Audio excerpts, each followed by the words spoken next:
Born in 1970 in the Miyazaki Prefecture, Keiichiro Toyama is a Japanese video game director and designer. He is mainly known for his time with Konami in the mid to late 90s and Sony's Japan studio in the 21st century. Toyama is the mastermind behind iconic franchises such as the Siren series, Gravity Rush, and of course the original Silent Hill. Growing up, Toyama was a big fan of the supernatural, read lots of books and manga about the occult and UFOs, and went ghost hunting with friends in his free time.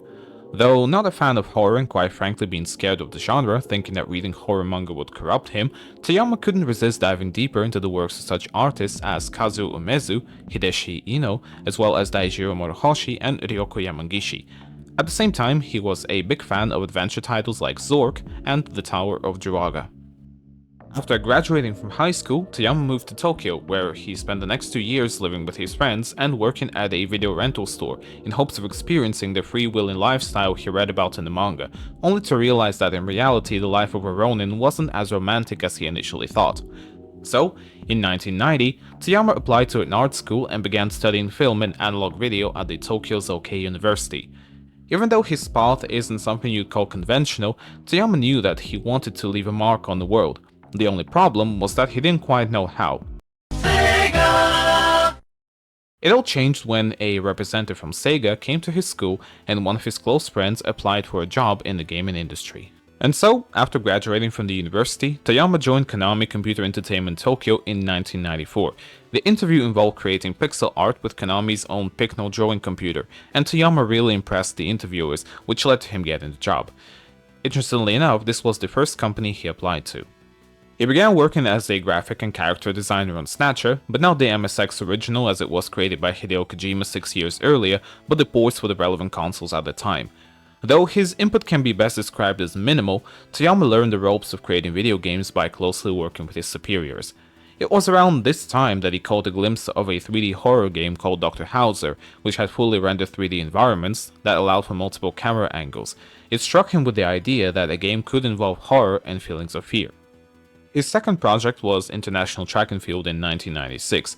The team wanted to use motion capture to create the 3D models for the game, which was considered cutting-edge technology at the time, but the older members of the staff did not know how to use it. And that's when Toyama volunteered and took the lead in the project, impressing his superiors. While working on this project, he met two young programmers, Akihiro Imamura and Naoto Oshima, who would later work on the original Silent Hill along with Toyama.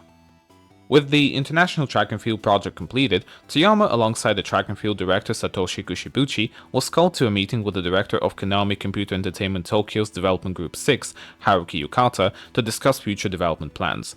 There were two projects on the table: the next track and field game, or a new horror title aimed to rival Capcom's Resident Evil. Kushibuchi chose to stay with the track and field franchise, thus allowing Toyama to lead his very first solo project. Toyama would later wonder if his former boss did so, knowing that he wanted to direct his own original game. With Imamura, Oshima, and other incredibly talented people like Takayoshi Sato and Akira Yamaoka on board, Toyama established a development team best known as Team Silent and began working on a project titled Horror Adventure, which would later be renamed to Silent Hill, retaining part of its original name on the front cover. Silent Hill was a truly revolutionary title at the time, and is regarded as one of the best video games ever made to this very day. And there's a good reason for that. The original Silent Hill took the horror genre to the next level, and helped it stray away from the B-movie aesthetic by focusing more on the psychologically daunting atmosphere, rather than cheap jump scares and mindless bloody violence. It was a game that took almost 3 years to create, with the development starting in September 1996.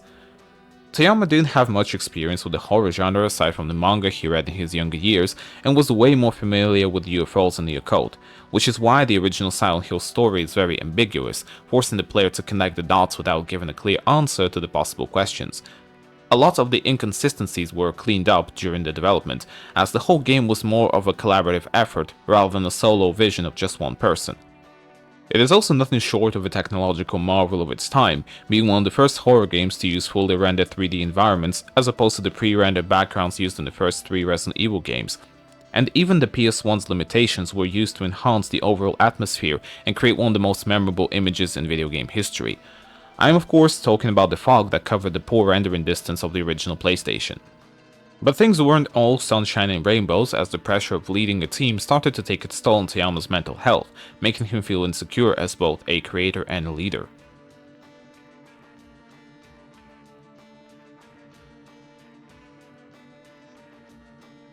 Silent Hill was released to great critical and commercial success, laying the foundation for future releases and putting Konami and Team Silent on the map as one of the best horror studios in the business, but without the leader of the original project, as Toyama left Konami after the release of Silent Hill to join Sony Computer Entertainment Japan, better known today as the now defunct Japan Studio. Due to the stress he experienced during the development of Silent Hill and growing doubts about his creative and leadership abilities, it took Toyama some time after joining Sony to get back into the director's seat. He first worked as a gameplay designer in collaboration with Spamco on a rhythm game called Yoaki no Mariko, released exclusively in Japan in late 2001. And only after finishing his work on this project, Toyama felt the strength and confidence to begin working on the next great horror title. Thus, Siren was born with a release in November 2003 in Japan and in the spring of 2004 in Europe and North America. The game's story focused on a small rural Japanese town where, due to some supernatural events, people turned into zombie-like creatures called Shibito, and it was up to the player to figure out the mystery behind this curse. Aside from the Fatal Frame franchise, I don't think there is a more Japanese horror series than the Siren games, which in turn hindered their performance overseas despite being excellent titles with a unique premise and an interesting gameplay mechanic. And this started to become somewhat of a theme in Toyama's work from that point onwards. He always came up with an interesting idea, a twist in every game he directed, which made him stand out from the rest, even if the execution wasn't the best. For example, the Siren games had lots of great and unique ideas for the time, from multiple playable characters with a unique perspective on the unfolding story and the ability to view the surrounding world through the eyes of the Shibito, to the actions on one stage setting off a butterfly effect directly affecting the next one and adding unique elements to the gameplay. Toyama spent the next 5 years working on the Siren franchise, releasing a direct sequel, Forbidden Siren 2, in 2006 for the PlayStation 2, and a reimagining of the original game called Siren Blood Curse for the PlayStation 3 in 2008. Even though the Siren games never got the wide recognition they deserved in the West, they're still loved dearly in Japan and have a small dedicated cult following around the world.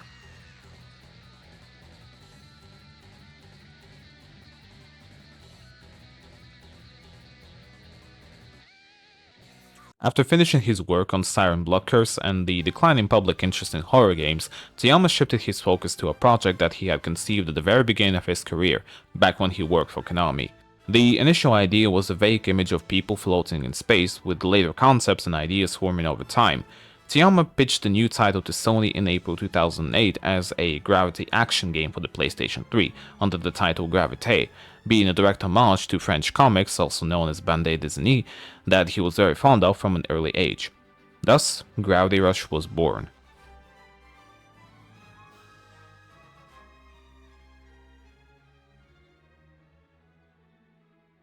Toyama really wanted to prove that he's capable of making games outside of the horror genre, and spent countless hours working with his team on perfecting the movement, navigation, and other aspects for his unique title, where most of the time the players would find themselves upside down or on a side of a building. Gravity Rush was originally designed with the PlayStation 3 in mind, but later the development was shifted to the upcoming Vita, as Toyama was really impressed by the handheld's capabilities and was encouraged by Sony Computer Entertainment Worldwide Studios president Shuhei Yoshida to make the game a Vita exclusive, with a release schedule for 2012.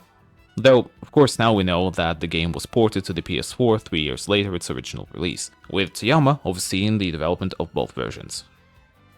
Gravity Rush is one of the most aesthetically pleasing and innovative games in Toyama's catalog, drawing inspiration from multiple sources like the Crackdown video game franchise and the Hancock movie.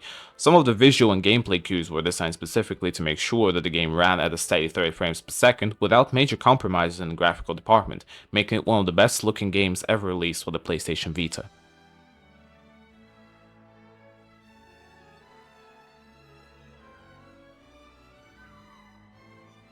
After the original game was released to critical and mild commercial success, receiving the Tokyo Game Show Game of the Year award in 2012, Toyama began working on a sequel that was officially announced in 2015. Gravity Rush 2 went gold on November 11, 2016, but its release was delayed until January 2017 by Sony in order to ensure that the game would not compete with other AAA titles set to be released during the Christmas period. The game wasn't just more of the same on a bigger map. Gravity Rush 2 expanded on the ideas of the original, perfecting the core mechanics while adding extra features and offering more variety in the gameplay, transferring Kat, the main protagonist of the first game, into a new world via another gravity-based anomaly. I think that the game being developed specifically for the PlayStation 4 really helped Toyama and his team to fully realize their vision without the constraints of weak handheld hardware. And it shows. Gravity Rush 2 is brighter, more colorful, and offers more features than the original. However, if the first game in the series managed to sell around 250,000 copies within the first year of its release, Gravity Rush 2 is unofficially considered to be a commercial failure, despite really good reviews and many nominations in 2017. And that was it for the Gravity Rush series, with no information about any new titles being in development, and general silence from Toyama and his team regarding future projects. Toyama left Japan Studio in September 2020 and founded Bokeh Game Studio, announcing the next horror action-adventure game called Slitherhead at the Game Awards 2021. The godfather of adventure horror games had returned after almost 15 years since his last game in the genre. When asked about what prompted the move, Toyama stated that he had been inspired by a fellow designer Fumito Ueda, also a former Japan Studio member, who had related much of his experiences founding Gen Design to Toyama.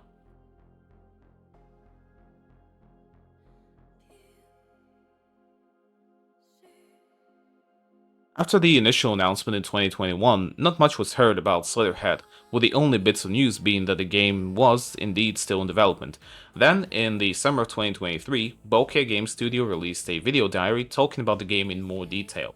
It took another year and a half before Slitherhead reached its release date on November 8, 2024. Slitherhead was ultimately the game that prompted me to create this video, as I really enjoyed playing through its story and found many gameplay features quite intriguing. It combines different elements from the Siren and Gravity Rush games, bringing freshness and energy to a somewhat stale third-person action horror genre. The body-shifting mechanic and blood-based combat skills are really great and offer different gameplay styles depending on the character you take control of. There are basic pedestrians that can be possessed, as well as unique people with special abilities called rarities. The goal is to unravel the mystery behind deities known as Slitherheads, who eat the brains of regular people, take their appearance, and replace them in our society, ultimately looking for a new victim. Not only do we get to control everyone in the city, but the game also constantly takes the player back and forth in time, looping through the same events over and over in order to prevent a potential disaster or uncover previously unknown information. Though not a technical marvel by any stretch of the imagination, Slitherhead is a perfect 6 or 7 out of 10 game, if these ratings still mean anything in the modern economy, with multiple publications giving it mixed reviews and the Metacritic score sitting at around the 65 out of 100 mark. I think it's safe to say that the critics didn't really feel the same way about Toyama's latest work as I did. And quite rightly so. I mean, it is a very niche game that only true connoisseurs of the genre and weirdos like me would be able to sit through. It has some really good ideas, but sometimes relies on them too much without offering a solid foundation to build upon. It sometimes feels like a title that came from a different era, where it was okay to experiment with a few mechanics while almost completely neglecting the rest of the game. In my mind, Slitherhead is a quintessential Keiichiro Toyama game, drawing inspiration from niche and obscure movies while adding unique gameplay ideas. And even if the execution is not always on point, with some of the game's elements being very basic and repetitive, it still has its charm and a feeling of intent.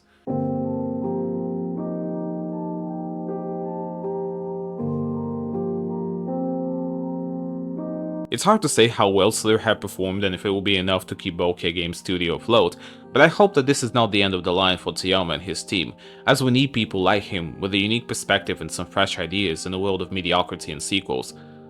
So, this is the life and career of Keiichiro Toyama, a man with a mindset quite different from most people and a unique vision for everything gaming related. May he and his team find future success and continue treating us to unusual experiences.